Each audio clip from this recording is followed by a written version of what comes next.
Muy buenas noches, gracias por acompañarnos esta noche en Perspectivas, día importante.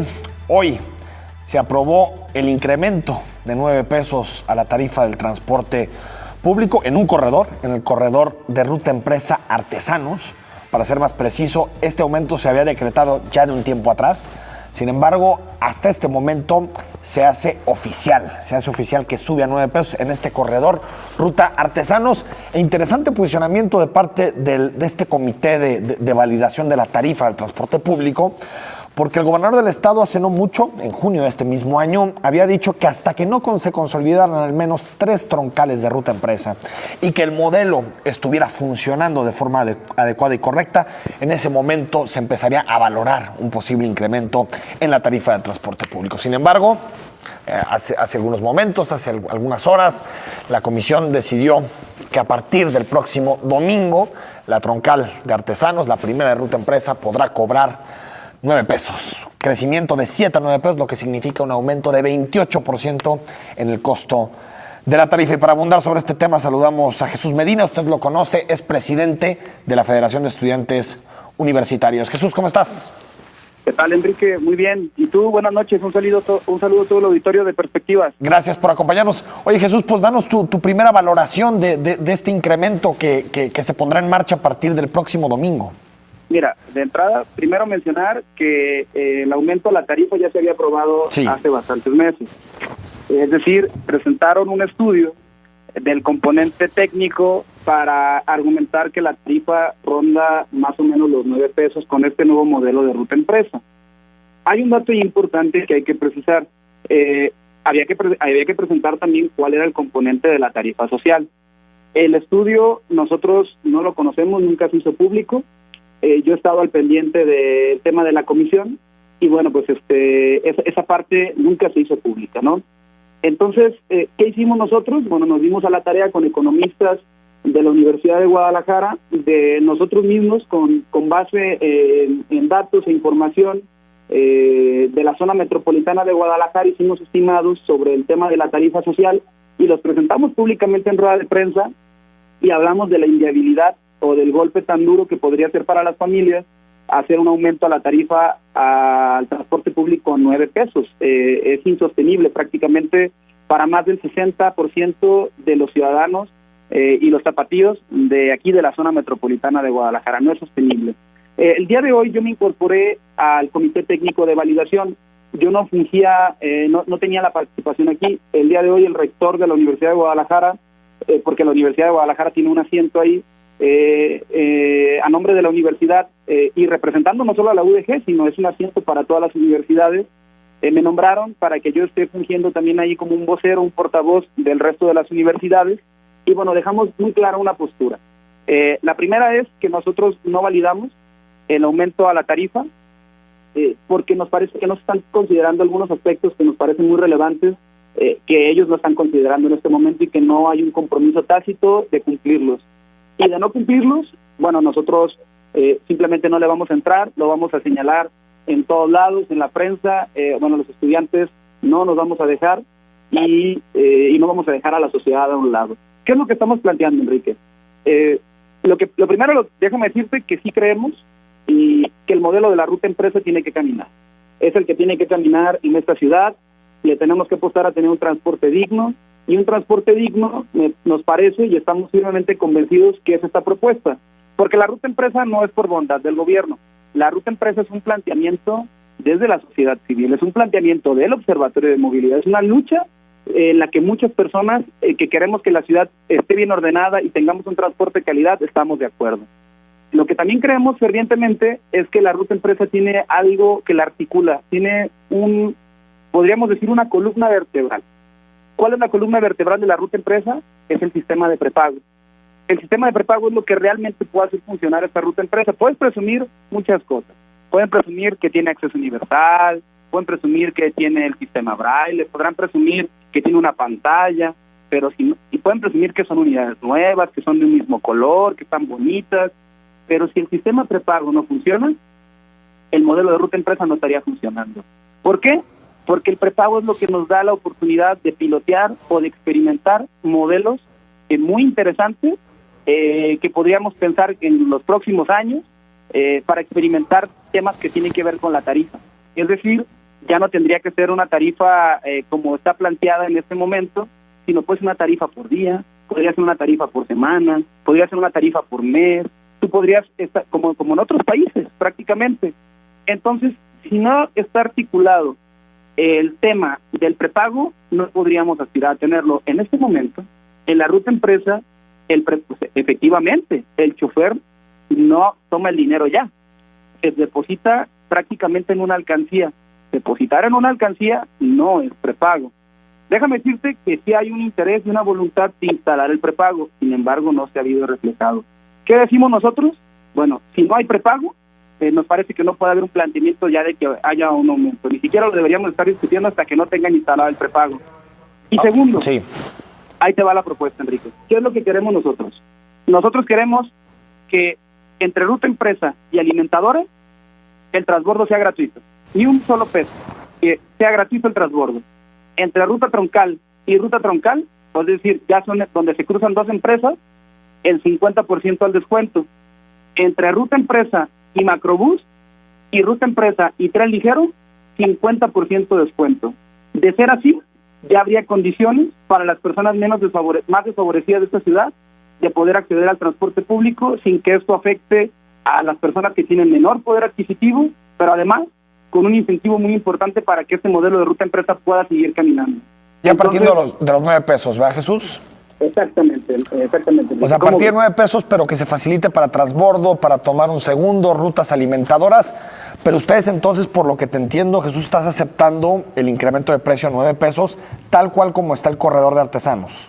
No lo estamos aceptando, Enrique, para nada, en ningún momento, no lo estamos aceptando. Queremos que la ruta siga caminando y estaríamos entrando, obviamente no validamos eso, sí. Estamos entrando en una negociación, okay. Obviamente, si ellos acceden a que el transbordo sea gratuito entre ruta empresa y alimentadoras, y al 50% de descuento a todos los ciudadanos que transborden entre los sistemas masivos.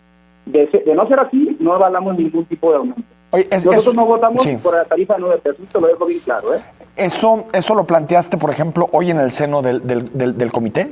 Hoy lo planteé en la mañana, y bueno, prácticamente ya tenían todo listo para inclusive el tema de Ciudad Guzmán, el Tepatitlán, y el tema del Puerto Vallarta, y obviamente nosotros no convalidamos nada de eso. ¿Por qué? Porque, bueno, no hay un planteamiento serio para el tema de la transferencia, es decir, el transbordo. Es que fíjate, Jesús, a mí me parece, habiendo tomado ya la troncal, habiendo podido supervisar un poco el funcionamiento, coincido contigo, la ruta empresa es el modelo a seguir, el modelo hombre-camión está totalmente rebasado y no funciona de cara al futuro, pero sí me parece que se ha caído en una especie de simulación con el modelo de ruta empresa, es decir, un poquito de mejor color, ponerle cachuchita a los choferes, pero cuando nos metemos a ver los contratos, pues realmente no se está cumpliendo con la norma de calidad que en su momento se aprobó.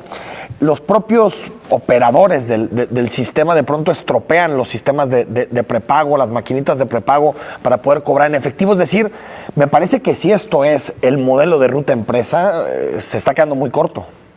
Exactamente, Enrique. Entonces, ¿qué estamos señalando nosotros? Evidentemente, que bueno, no es momento de estar planteando ya un aumento sin considerar primero estos aspectos, sin que revisemos a fondo el contrato de calidad y que, bueno, no haya un modelo de prepago bien articulado, bien pensado, bien planteado. Me parece que se está tomando una decisión que está muy precipitada y bueno, pues prácticamente estaríamos ya validando que hay un modelo de ruta empresa, pero que se está implementando mal. Entonces, esto no le abona a la ciudad. Y en el caso, Jesús, de los dos dictámenes, porque está lo que tú decías, ¿no? El dictamen técnico, que queda claro que dar el servicio cuesta 9 pesos, incluso en la ruta empresa. Pero se supone que el espíritu de la ley lo que dice es comité, gobernador, quienes tienen que tomar la decisión en este tema, también consideren el poder adquisitivo de la ciudadanía. Y es cierto, no se ha hecho público ese estudio, pero los datos que sí conocemos, pues el poder adquisitivo cayó incluso por debajo de los 7 pesos. Así es, exactamente. Entonces, tampoco ellos pueden argumentar que la tarifa social está por encima de los 7 pesos. Entonces, tiene que haber un esquema, un planteamiento, donde, bueno, pues haya incentivos y para que siga caminando la ruta empresa, pero sin dejar de considerar que la mayoría de los ciudadanos no podemos pagar en ningún momento una tarifa de 9 pesos. Tiene que haber incentivos. ¿Cuáles son esos incentivos? Que tiene que haber descuentos, tiene que haber transbordo, tiene que haber transferencias. Por eso se puede experimentar con un sistema de prepago. Pero de no haber un sistema de prepago, bueno, seguimos en el viejo modelo. Eso sería la realidad. Entonces, Jesús, para entender ya la posición y para despedirte, la Federación de Estudiantes que tú encabezas dice que no al incremento, pero si ya hay una decisión tomada, lo que piden es ciertas condiciones para no cargarle la mano a los estudiantes y, por supuesto, a la ciudadanía en general. Sí, exactamente. Nuestra postura es bien clara. No hay aumento, no debe haber aumento, y primero, no hay un incentivo a los ciudadanos que sea el transbordo gratuito entre rutas troncales y rutas alimentadoras que no tengan ningún costo, y entre otros sistemas masivos como el tren y el macrobús. Es decir, ahí que pueda haber un descuento por lo menos del 50%. Y no descartamos que también en una negociación hay gente que toma 3 camiones. Puede haber un tercer descuento. Oye, la ley como quedó, de acuerdo a las últimas modificaciones, el gobernador tiene facultad de vetar incluso lo que determina el comité, ¿no? Exactamente, todavía la decisión está en manos del gobernador. Él tiene la última palabra en esto. Yo por ahí vi que hoy Movilidad ya estaba diciendo que la ruta empresa ya tiene las condiciones para hacer el aumento a 9 pesos. Nosotros creemos que todavía no están esas condiciones para siquiera que hayan tomado esa decisión, que nos parece que en cierta medida fue arbitraria al no considerar el componente de la tarifa social. Jesús Medina, presidente de la Federación de Estudiantes Universitarios, gracias por tu tiempo y bueno, veremos qué pasa a partir del domingo que se pone en marcha esta nueva tarifa. Gracias, Enrique. Mañana estaremos presentando la propuesta ya públicamente y bueno, también además estaremos presentando junto con economistas del CUSEA en donde estará más o menos el componente de la tarifa social. Nosotros sí lo vamos a hacer público el día de mañana. Te lo estaré compartiendo, amigo. Gracias, un saludo. Un abrazo, adiós. Ahí está, la opinión siempre es importante de la Federación de Estudiantes Universitarios en un tema como la tarifa del transporte público. Creo que más allá de debates coyunturales y de costos políticos, siempre incrementar la tarifa del transporte público acarrea costos políticos, acarrea consecuencias políticas. Más allá de eso, creo que hay una ruta trazada desde el inicio del sexenio, incluso cuando Aristóteles Sandoval tomó protesta aquel primer día de marzo de 2013, ya hace más de 4 años, estamos hablando de 4 años y medio. El gobernador Aristóteles Sandoval así lo dijo, con estas palabras textuales en su toma de protesta, cuando rendía protesta como gobernador: venimos a transformar de fondo el transporte público. La movilidad en la ciudad no funciona. Me parece que 4 años y medio después, lo que vemos es intentos, lo que vemos es aproximaciones superficiales, pero que en realidad no se están utilizando todas las herramientas que tiene el Estado, que tiene el gobierno para poder propiciar cambios de fondo en el transporte público. De entrada, no se retiran concesiones, sigue habiendo un pésimo servicio allá afuera, en las calles, en los camiones, las rutas certificadas incluso, y sin embargo, no ha habido retiros de concesiones en las calles a los transportistas que no están cumpliendo con lo que debe ser un servicio público, porque eso es el transporte público, un servicio público para todos los ciudadanos. Después salimos con todo el tema de las rutas certificadas para pasar de 6 a 7 pesos. Y cuando vimos que el servicio que dan las rutas certificadas no era el adecuado, lo que dijeron desde Movilidad, Servando Sepúlveda, Gustavo Flores, es que pues no se buscaba a través de la certificación un buen servicio al transporte, sino lo que se buscaba era la seguridad del pasajero. Por lo tanto, también la ruta, la aproximación, la estrategia de certificar las rutas tampoco funcionó para dar un buen mensaje hacia todo el sistema de reforma y reestructuración. Y terminamos con esto, con la apuesta del modelo ruta empresa, que por supuesto es el modelo más racional, el que permite el mejor servicio, dinamizar, eficientar los viajes, y sin embargo lo que vemos es que en muy poquito tiempo de que comenzó a andar, hace 3 meses, el andador, Artesanos ya se toma la decisión de empezar a aplicar la de 9 pesos. Incluso el gobernador, la tarifa de 9 pesos. Incluso el gobernador, en reiteradas ocasiones, febrero, mayo, junio, lo señaló con mucha claridad. Hasta que no haya al menos 3 o 4 troncales de ruta empresa que nos permita empezar a mandar un mensaje de que es un sistema articulado, más eficiente, que le da un mejor servicio a los ciudadanos, hasta ese momento tomaremos la decisión de ir con la tarifa a 9 pesos. Es un aumento muy importante para muchos ciudadanos. Estamos hablando de un incremento del 28.6% con relación a la tarifa actual. Vamos a darle seguimiento puntual en perspectivas a este tema. Esto es a partir del próximo domingo 1 de octubre, cuando la primera troncal ruta empresa empezará a cobrar 9 pesos. Estamos en Perspectivas, escríbenos #Perspectivas si quieres participar con nosotros a las cuentas institucionales @Canal 44 TV o @EFTousain con ¡S! Mi cuenta personal. Hoy platicamos de salarios, empleo, ingreso, bienestar en nuestra sociedad con un especialista en materia fiscal, en materia de ingresos y con el secretario del Trabajo, Tomás Figueroa. Vamos al corte y regresamos.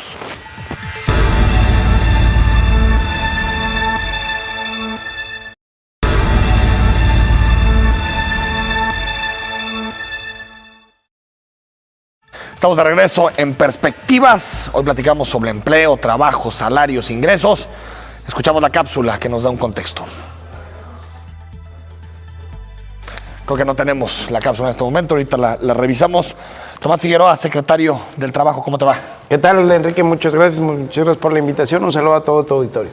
Saludamos al doctor Antonio Sánchez, él está en el Departamento de Contabilidad del CUSEA. ¿Cómo estás, doctor? Bien, buenas noches. Oye, pues preguntarles de entrada, secretario, doctor, pues está toda la discusión del empleo en Jalisco desde hace algún tiempo, las cifras de empleo. No sé, secretario, si nos puedes dar un panorama en general de lo que ha significado la creación de empleo en la entidad en estos últimos meses y vamos problematizando el tema, ¿no? Bueno, justamente en lo que va de los datos que reporta el Instituto Mexicano del Seguro Social, tenemos un crecimiento llegamos a 70,000 nuevos empleos, 70,313 para ser exactos, y que estos se acumulan al arranque de esta administración a los 313,000 nuevos empleos respecto de otras administraciones. Creo que en materia de generación de empleos Jalisco va bien y hoy estamos ya, como hemos comentado en algunos otros espacios, en mejorar la calidad de los salarios y en eso estamos trabajando. Hemos visualizando primero esta situación que creo que hay que atenderla porque si bien es cierto Jalisco se ha posicionado a nivel nacional como una entidad segura para invertir, dado que hay una paz laboral, hay un entendimiento que no pasaba antes con los propios sindicatos y el sector patronal, los propios sindicatos, las diferentes centrales obreras, se pusieron de acuerdo y entendieron que cerrar una fuente de trabajo era en perjuicio también de los trabajadores, fundamentalmente, ¿no? Y en ese sentido creo que hay una paz laboral que permite que los inversionistas vean a Jalisco como una entidad importante y hoy estamos trabajando, insisto, en el tema de mejorar los salarios y allí nos está ayudando un cuerpo de académicos y especialistas para poder encontrar por dónde ir caminando para mejorar estos salarios. ¿En dónde están generando empleo, secretarios? ¿En qué sectores de la actividad económica? Bueno, son distintos sectores. En general, lo más importante es que hoy en esta administración la mayoría de empleos se generaban en la zona metropolitana de Guadalajara. Un poco, 10% se generaba solamente en las regiones del estado y hoy en las regiones del estado se está generando un 22%, es decir, estamos, digamos, descentralizando el tema laboral y a poner a las regiones para que las empresas inviertan y la gente, sin tener que desplazarse a la zona metropolitana para no cambiar sus temas culturales, y sobre todo tengan más tiempo de convivencia familiar, se pueden incorporar cerca de sus regiones donde viven. Doctor, hablábamos antes de entrar al aire, me decías, pues, no sé qué va a presumir el secretario en materia de salarios, porque nosotros lo que vemos es que los salarios son malos, en realidad. ¿Por qué no nos das tu opinión sobre el tema? Sí, comentábamos hace un momento de que los salarios siguen siendo bajos en Jalisco, pero es una condicionante nacional y no tanto que propiamente se pague poco, sino también en esto no ha contribuido mucho el gobierno federal a través de la cuestión tributaria. Me explico.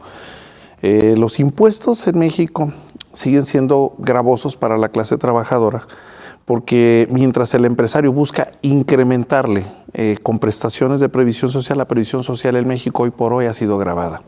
Esto quiere decir que si un empresario le quiere mejorar una condición salarial al trabajador inmediatamente el Servicio de Administración Tributaria lo grava, al no ser totalmente deducible estos gastos de previsión social y por lo tanto grava y eso restringe. ¿Qué gastos en específico? A ver, vamos viendo. Anteriormente yo ponía un gasto de previsión social, un bono de puntualidad, un bono de asistencia, una ayuda de despensa, todo esto estaba exenta. Hoy por hoy, a partir de la reforma del 2013, parece que vamos en sentido contrario. La Constitución habla de que el Ejecutivo Federal le corresponde mejorar la condición salarial. Y en este caso, si el empresario le otorga mayor gasto de previsión social, no es totalmente deducible.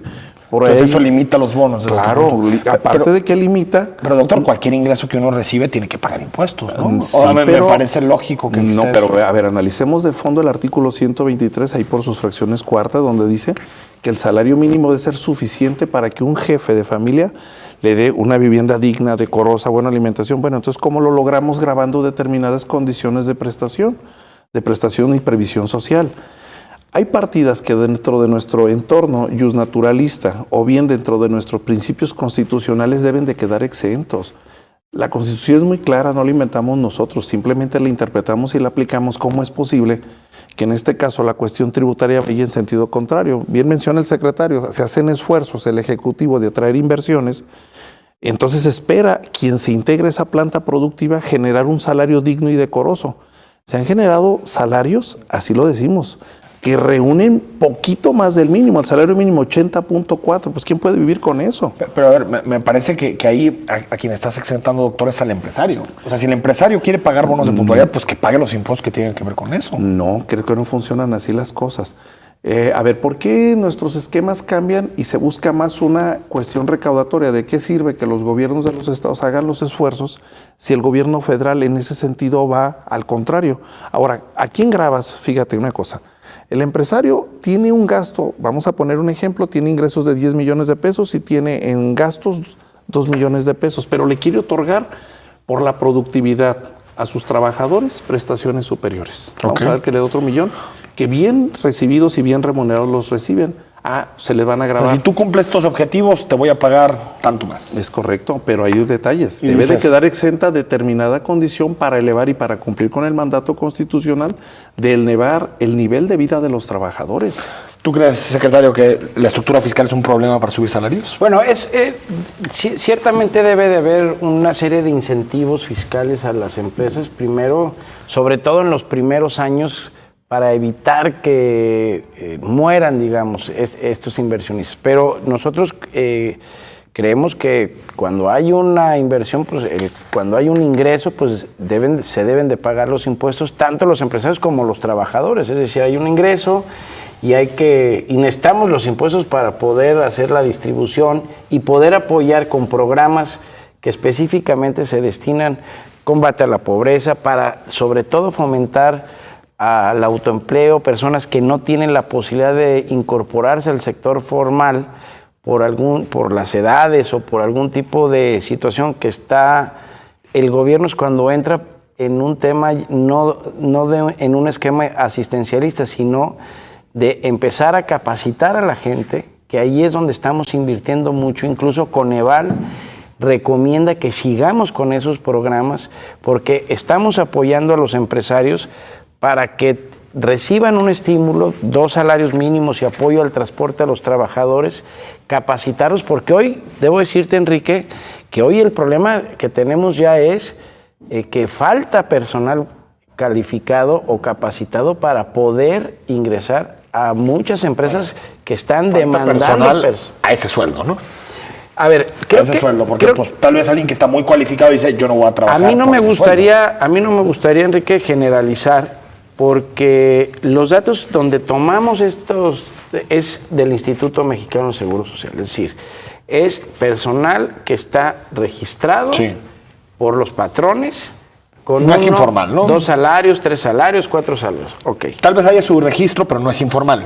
Está registrado. Hay que tener cuidado. Por ejemplo, en un restaurante, a un mesero se registra con un salario porque lo obliga la ley a tener seguridad social, pero su mayor ingreso lo tiene a través de las propinas o de otros aspectos que nosotros como Estado debemos de cuidar, porque eso va en detrimento de sus prestaciones, sobre todo, y algo muy importante que pareciera que al principio los propios trabajadores no creen o no lo ven tan importante, que es el momento en que se jubile, ¿no? Claro. Entonces, aquí debemos de hacer conciencia y hemos insistido mucho, vamos a arrancar una campaña importante transversal con los propios empresarios, la Secretaría del Trabajo, la Secretaría de Salud, el propio Instituto Mexicano del Seguro Social, para decirle a los trabajadores, oye, esto va en detrimento de tu estabilidad futura, claro.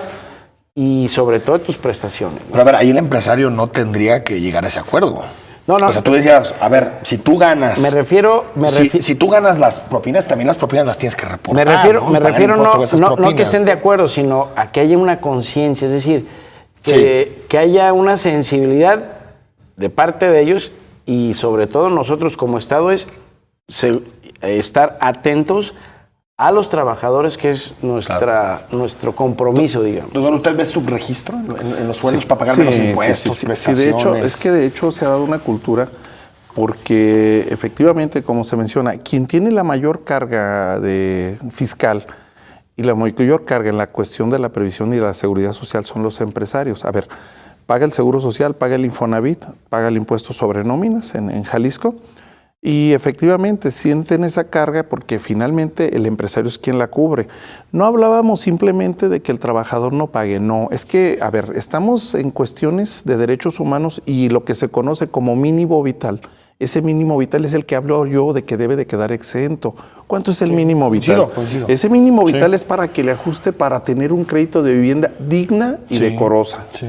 No muchas viviendas son dignas y decorosas. Coincido. Que tenga un nivel de alimentación, ¿sí? Claro. Adecuado para desarrollar sus labores, que tenga los gastos necesarios para que sus hijos pupilos acudan a las escuelas a recibir esa instrucción pública. ¿Que esos son cuántos salarios mínimos, más o menos? A ver, en mi concepto a nivel mundial estamos hablando de que el salario mínimo en México para un mínimo vital debería ser entre 12 y 15 mil pesos. O sea que estamos hablando de más o menos unos 5.5, 6 salarios mínimos. Claro, a ver, con 80 pesos díganme cómo. Y cuando el empresario quiere mejorar eso, nos hemos topado. Pero ¿sabes qué porcentaje de empleo se generan con 5 salarios mínimos o más? Sí, pero ¿qué calidad de vida se está generando con esos salarios? No, entiendo. Ahora, tenemos que lograr ese equilibrio porque precisamente hoy en la renegociación del TLC, ¿qué le están reclamando los sindicatos extranjeros? Que ¿por qué tenemos salarios tan bajos? El colmo va, que allá nos pidan que no nuestros salarios. Pero también eso es lo que se comenta. Ha sido una estrategia tener bajos salarios, pero la gente... A ver, esto es una estrategia a mediano plazo. Auméntale los salarios, recauda más y se va en sentido contra la informalidad. Déjame al corte, doctor, y volvemos y retomamos. Estamos en Perspectiva. Escríbenos #Perspectivas o nuestras cuentas @Canal44TV o @FTUSAIN con doble S.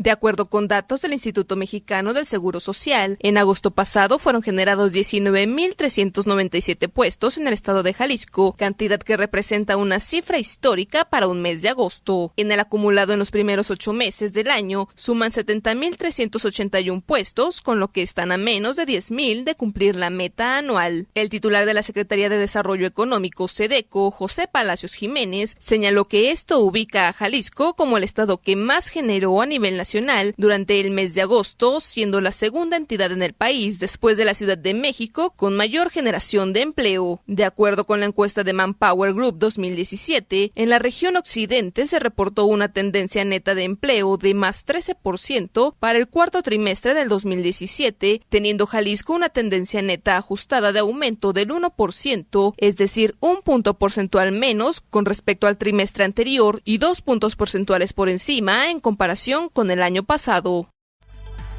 Estamos de regreso en Perspectivas. Gracias por acompañarnos totalmente en vivo en Canal 44. Escríbenos al #Perspectivas, a las cuentas institucionales @Canal44TV o a mi cuenta personal @EFTousaint. Doctor, nos quedamos con el tema de los salarios y la renegociación del Tratado de Libre Comercio, que decíamos que quien está presionando a México para subir salarios pues son sobre todo los sindicatos de Estados Unidos y Canadá, ¿no? Sí, es que ponemos un ejemplo en el caso del sector automotriz. A ver, aquí en México en promedio, de hecho en unos datos que vimos en una fuente, nos hace el señalamiento de que el promedio del salario de los trabajadores de industria automotriz va entre 20 y 22 mil pesos mensuales, lo cual en México considerado para un trabajador está bien cubierto.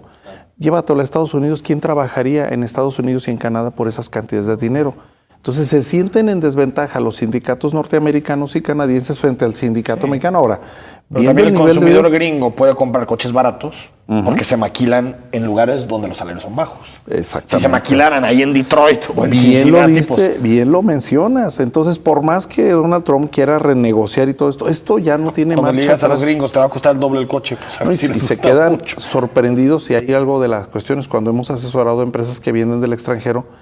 Ellos ven aquí que el aguinaldo, que el PTU, dicen, esto en mi país no existe, en los países miembros de OCDE no existen muchas de estas cosas. Son compensaciones al salario. Y que hablábamos hace un momento de las empresas, del empresario deshonesto en algunos casos que hace una triangulación a través de empresas de outsourcing para ahorrarse el PTU. Y eso es deshonesto, por eso fueron las modificaciones a la Ley Federal del Trabajo, a los artículos 15 de la subcontratación y de ahora la responsabilidad derivada, que eso es lo que hace incomprensible que en muchas ocasiones el trabajador busca mejorar. Y vean, ahorita están como hongos las empresas de outsourcing. Sí, claro. Que la verdad eso no es ético desde el punto de vista que los empresarios deberían descentralizar básicamente toda su prestación laboral en las empresas. El tema de outsourcing. ¿Salarios? ¿Qué podemos hacer, secretario, con los salarios? ¿Cómo hacemos para que creo que es muy importante partir de una premisa que había un rezago importante en materia de generación de empleo.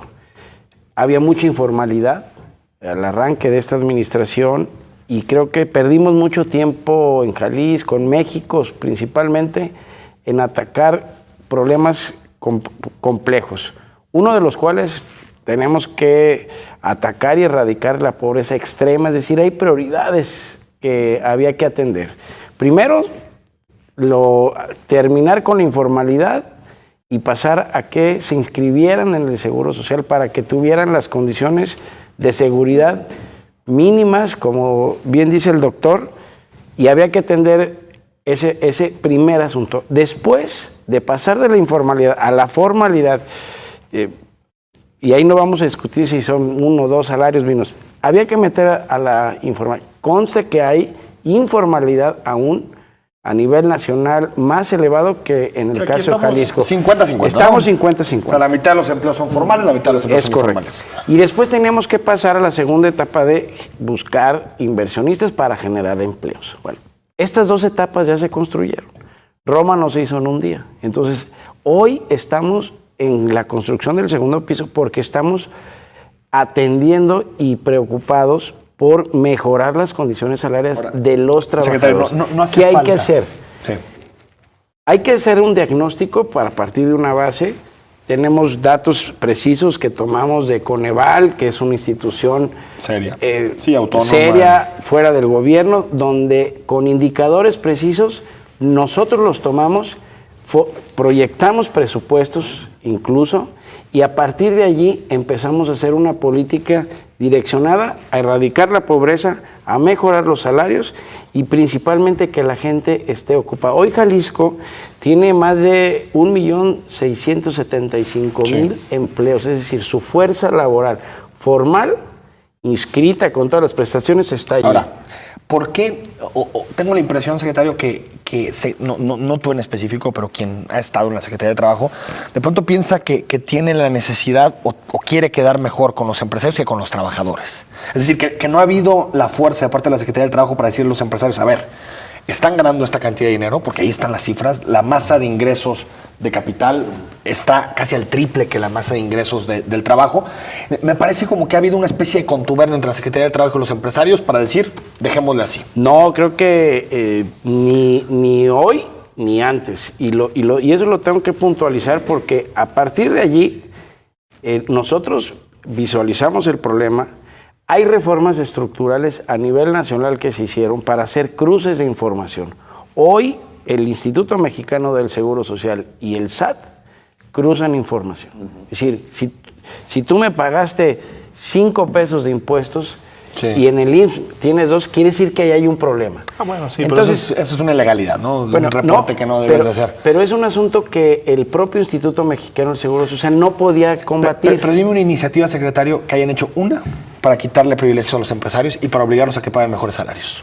Es que... No ha habido. A ver. Realmente. Los empresarios participan en todos lados. Adquisiciones, adjudicaciones. Participan en todo. Estamos en un contexto nacional, estamos en un concierto nacional. Las reformas básicamente son a nivel federal porque tiene que justicia ver laboral, ¿no? Con el tema. Se hizo una reforma importante ya en México y está vigente. Tiene su aplicación a partir del 24 de febrero de 2018, donde justamente estamos atacando a empresas que trataban de burlar la ley para no darle prestaciones salariales a los trabajadores, las conocidas como los outsourcing. Los sindicatos también modernizarnos, democratizarlos. La diferencia, y que quizás no se percibe aquí en Jalisco, es porque en Jalisco hubo acuerdos previos con los sindicatos y aquí hay una estabilidad, una armonía. Yo te doy un dato. En lo que va de esta administración tenemos solicitudes o emplazamientos a huelga, es decir, los trabajadores piden mejorar porque no tienen algún tipo de prestación. Pero después no hay huelga, ¿no? Pero logran estallar. Tenemos 5 o 6 que han estallado y que se han resuelto en menos de 24 horas. Es decir, ya no hay ese choque entre el sector obrero y el sector patronal. Y del lado del gobierno, y el compromiso de esta administración es estar del lado de los trabajadores, pero también sabemos y debemos de dar incentivos para promover a Jalisco como una entidad segura, donde los centavos que se invierten se cuidan, y solamente estamos ahorita trabajando en mejorar las condiciones salariales de los trabajadores. Doctor Antonio Sánchez, ¿qué se puede hacer para incrementar los salarios? Fíjate, tú mismo acabas de dar la respuesta. No le corresponde al sector empresarial, pero sí le corresponde al sector obrero. Fíjate, hasta ahorita, en todos mis años de investigador, no he visto, al menos en los últimos 2 sexenios, propuestas del sector obrero tendientes a reconstruir ese poder adquisitivo del salario. Ahora, porque ellos negocian sus prebendas, los sindicatos. Sí, ¿no? creo que sí, no me consta tanto así, pero sí veo por el gremio de que, salvo algunos sindicatos, el resto no trata de recuperar ese poder adquisitivo de sus agremiados. Cuando ves el registro, la inscripción de los contratos colectivos de trabajo y unos salarios que la verdad, bueno, ¿quién los gana? Y luego llega el Seguro Social, eso sí, con todo el peso a realizarles auditoría a los patrones, y hablamos de los cruces de información, efectivamente. Pero siguen siendo, en muchos casos, bien lo mencionaste, que el empresario subvalúa el registro ante el Seguro Social y los registros. Cosa que es un todo delito, mundo, es un delito claro, fiscal. en términos del 108, 109 Código Fiscal es defraudación por pagar impuestos o por retenerlos y no entrarlos al fisco, me queda muy claro. Pero el punto, a sabiendas de que es un delito, a sabiendas de que es antiético, no lo formalizan, pero también las prebendas de los sindicatos tendientes, ellos tienen mucho poder al momento de estructurar un contrato y volver a presionar para que la previsión social que se integre en esos mínimos vitales quede exenta para el empresario y nada más se grave su percepción natural de ingreso por sueldos y salarios, cosa que no tiene tanta ciencia, pero aquí vemos la falta de compromiso social de estos órganos que deben de vigilar por incrementar los salarios de los trabajadores. Ahora bien, nosotros como asesores, como académicos, vemos al empresario, oye, ¿cómo le incremento de manera que estemos dentro de los cauces legales? Bueno, pues lo que no te impacta para Seguro Social, no te impacta para Infonavit y no se graba, no se debería de grabar para renta, para impuesto sobre la renta. Entonces aquí el trabajador, de eso hablamos. Si no puedes darle un incremento salarial real, cuando menos déjale los mínimos vitales exentos, que México cacaraquea derechos humanos, bueno, respétaselos. Sí. Dejando Pues exentos esas cuestiones. Lo que me parece es que le estás dando toda la responsabilidad de incrementar salarios al Estado. Estado baja tu me dejas comentarte recaudación. porque, a ver, vamos a términos, ¿por qué te lo digo? Artículo 25 constitucional, al Estado le corresponde la rectoría de la economía nacional y dice, para garantizar que sea sustentable y se mide entre el justo incremento de la riqueza y distribución de grupos y clases sociales. Entonces le corresponde al Estado, no lo inventé yo. Sí, bueno, al Estado le corresponde velar por el interés público. Claro. Pero si tú estás viendo que la mayoría de los empresarios en este país tienen ganancias que están por encima del medio, y con yo creo que un Estado responsable lo que le toca es decir, oiga, empresariado, un poquito más de compromiso, ¿no? Ese es justamente el estudio que se está haciendo. A ver, creo que ese es el punto esencial.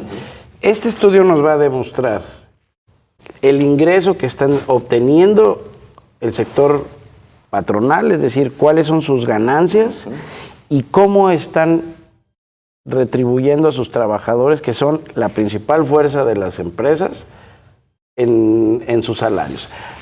Ahí es donde vamos a ver si están obteniendo ganancias importantes y están pagando poco.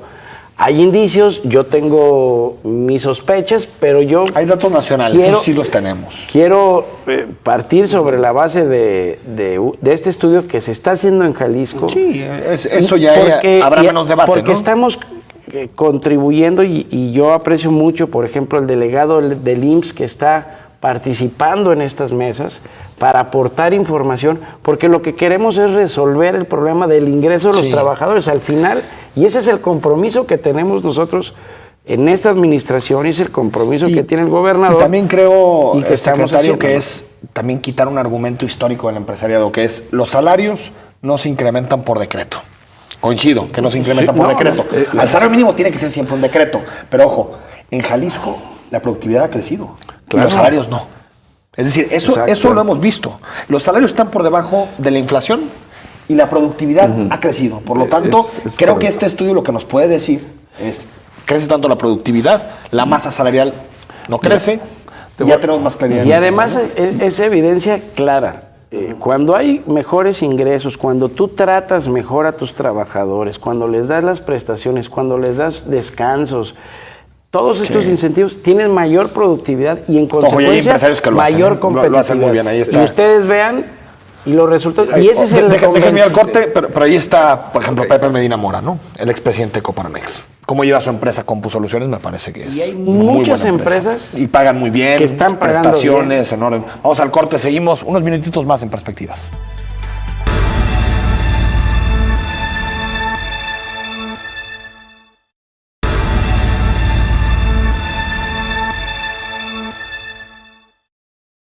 En julio, la Comisión Nacional del Sistema de Ahorro para el Retiro y la Secretaría de Hacienda y Crédito Público anunciaron que no habrá ninguna reforma o modificación al actual sistema de pensiones en lo que resta del sexenio, lo que confirma la falta de acciones para elevar el monto que los actuales jóvenes mexicanos recibirán en el retiro. Ante esto, el secretario de Trabajo y Previsión Social de Jalisco, Tomás Figueroa Padilla, reconoció que se debe modificar el sistema de pensiones para que así más jóvenes puedan acceder a un buen retiro cuando dejen su vida laboral. Por su parte, el sociólogo Mario Cervantes, coordinador del proyecto Cátedra UNESCO de la Juventud, asegura que los millennials de Jalisco son cada vez más conscientes del escenario adverso que les espera y advirtió que en estos momentos los chicos tienen problemas por el índice de desempleo, lo que no representa un futuro muy halagador para ellos.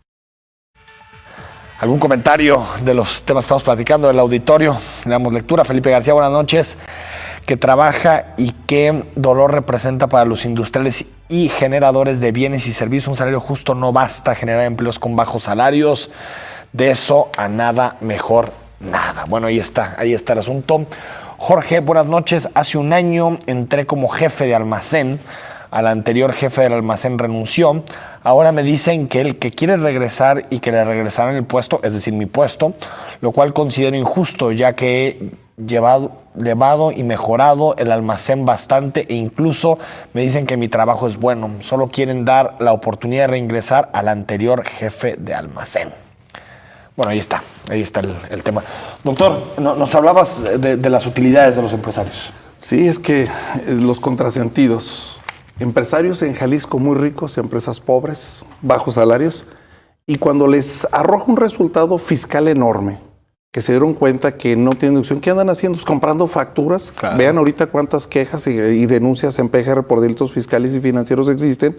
Cuando ahí hablan de su falta de conciencia al incrementarle el salario, tuvieran una deducción justa, habría un incremento de impuestos y vamos, todos felices, pero no tienen ese compromiso. Hablábamos del caso de Nuevo León, de los empresarios que al menos sí han sentido un poco más de compromiso. Y la impunidad, ¿no, doctor? Sí. Ahora, tantas violaciones, secretario, de que si no se pagan utilidades, de que si es outsourcing, ¿tiene la Secretaría capacidad para supervisar todas las empresas en Jalisco? Claro, y ahí debo decirte con toda precisión En el tema de reparto de utilidades no tuvimos ningún tipo de denuncia, incluso estuvimos dándole difusión, poniendo a disposición de los trabajadores. ¿Pero qué será miedo? ¿O por qué crees que el trabajador no denuncia? No me vas a decir que crees que el 100% de las empresas... No, es que sí lo hacen. De hecho, los propios sindicatos es donde hacen sus denuncias ante la propia Secretaría. Tenemos una Procuraduría de la Defensa del Trabajador. Los trabajadores acuden. Pero cuando se hacen las revisiones, se empatan, se explican, se platican, se convencen o los trabajadores, porque quienes están más atentos en el tema del reparto son los trabajadores. Pues sí. Y nosotros pusimos a disposición... Es que siempre es muy discrecional, muy opaco, ¿no? Porque se esconden ganancias para pagarte unos cuantos pesos. Pero hay ahorita otras reglas, no es tan sencillo. Hoy no es sencillo, y aquí el doctor lo sabe muy bien.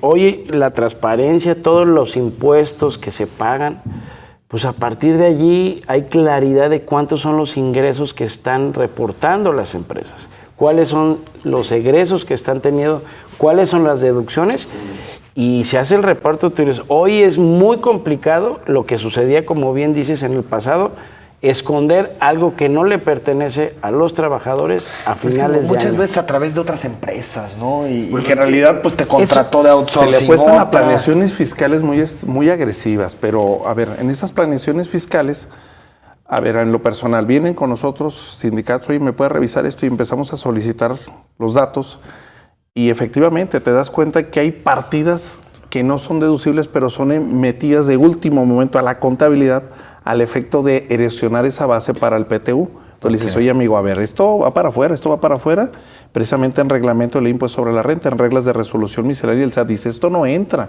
Y ahí es donde habla el secretario de que se sienta a negociar, pero nosotros a veces damos la asesoría. A ver, esto llega en un arreglo, porque los pleitos ni ganos son... Los emplazamientos se vuelven y se hacen las... Es decir, en el tema del reparto de utilidades no tuvimos ningún problema. Los trabajadores estamos viendo, por cierto, en pantalla los datos de ocupación, desocupación en Jalisco, empleos generados. Ahí está de lo que hablábamos, ¿no? De los 13,000 nuevos empleos. Esa es la base laboral que está formalmente inscrita en el Seguro Social. Estamos dentro de la media nacional en cuanto al promedio de ingresos, salarios. Pero, insisto, necesitamos ir más allá, mejorar las condiciones salariales, porque sabemos que teniendo los trabajadores el mejor, no solamente el salario, incluso, que el salario es muy importante, pero también las condiciones donde están trabajando, cuáles son ese ambiente laboral que se está dando en las empresas. Sí. También nosotros lo supervisamos a través de nuestras inspecciones que hacemos ya de manera coordinada entre la autoridad federal, es decir, la Secretaría del Trabajo a nivel federal y la local. Armonizamos un mismo formato de inspecciones para poder revisar y actuamos de manera inmediata. Cuando encontramos menores, que no ha sido solamente en 22 casos, empresas, ¿no? Sí. 22 empresas, y cuando hay un riesgo inminente de trabajo. Realmente, ahí actuamos de manera inmediata. De aquí al 5 de diciembre se acaba el sexenio, ¿no? 5 de diciembre. Del 2018, sí. ¿Puede haber un incremento importante en los salarios o no? Yo creo que sí. ¿Cuánto más o menos? No, sería... Importante, digo, para más o menos estar en A mí me gusta partir sobre la base de los hechos y... O sea, pero entonces sí crees que vamos a acabar el sexenio. Vamos a mejorar las condiciones salariales. Es decir, en 2018. Los datos que tenemos hoy y los porcentajes, por ejemplo, que tiene el IMSS, que son más de 500,000 trabajadores que ganan entre 1 y 2 salarios mínimos, del 1,675,000... Lo vamos a disminuir. Ya ni vas a ser secretario, ¿cómo te voy a reclamar tus cifras? No, pero va a estar en el puesto público. No, pero me voy a quedar a vivir aquí en Jalisco. Aquí sí, entonces habrá posibilidad. Y vamos a estar aquí al pendiente y podemos hablar de este tema, por supuesto, y estoy convencido de que se van a hacer por lo que le entendí, doctor, antes de irnos, usted más bien en donde pondría la lupa es en las deducciones y sobre todo a nivel federal. A nivel federal y sobre todo que venga la propuesta desde el organismo federal. Pero también hay que tomar en cuenta las externalidades económicas que van a llegar. No sabemos en el ámbito de negociación si obligue también, tanto con el Tratado de Libre Comercio como con OCDE, al incremento salarial. Ojo, no estamos considerando el escenario externo. O sea, y si el escenario externo nos obliga a determinadas condiciones, fabuloso. Bendito Trump.